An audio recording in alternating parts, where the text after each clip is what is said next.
วงพงสาลีได้จัดพิธีเฉลิมฉลองวันสิ่งแวดล้อมโลกและวันสิ่งแวดล้อมแห่งชาติขึ้นภายใต้คำขวัญลดพรการนำใช้พลาสติกเพื่อสิ่งแวดล้อมที่สะอาดและสดใสพิธีเฉลิมฉลองวันสิ่งแวดล้อมโลกครบรอบ52 ปีและวันสิ่งแวดล้อมแห่งชาติครบรอบ26 ปีภายใต้คำขวัญลดพรการนำใช้พลาสติกเพื่อสิ่งแวดล้อมที่สะอาดและสดใสได้จัดขึ้นในวันที่5 มิถุนายน 2025 นี้ที่โรงเรียนมัธยมสมบูรณ์เทศบาลเมืองบุญเหนือโดยการเข้าร่วมของทานทองอาลีหัวหน้าแผนกทรัพยากรธรรมชาติและสิ่งแวดล้อมแขวงพงสาลีมีทานลีตาพันนาลัดอำนวยการโรงเรียนมัธยมสมบูรณ์เทศบาลเมืองบุญเหนือมีบรรดาทานหัวหน้าห้องหัวหน้าแผนกการอ้อมข้างแขวงครูอาจารย์ตลอดฮอดน้องน้อยนักเรียนพร้อมด้วยภาคส่วนที่เกี่ยวข้องเข้าร่วมในพิธีทานบุญเล็กลาสุกันห้องหัวหน้าแผนกทรัพยากรธรรมชาติและสิ่งแวดล้อมแขวง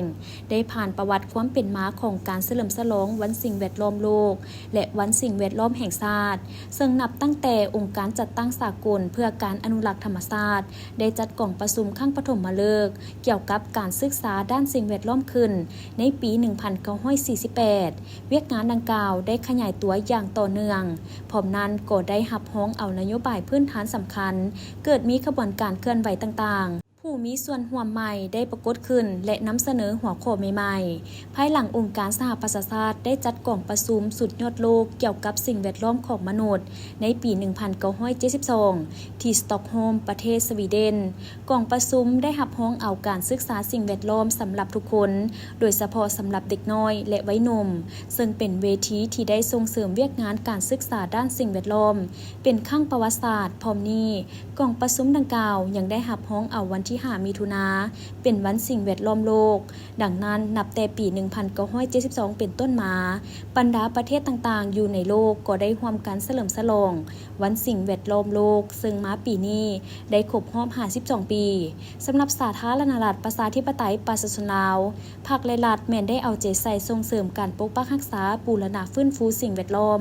สร้างจิตสำนึกความรู้พร้อมทางปลุกระดมบุคคลและการจัดตั้งทางภายในและต่างประเทศให้เห็นได้ความสำคัญของสิ่งแวดล้อมเขียวสะอาดงามตาปราศจากมลพิษ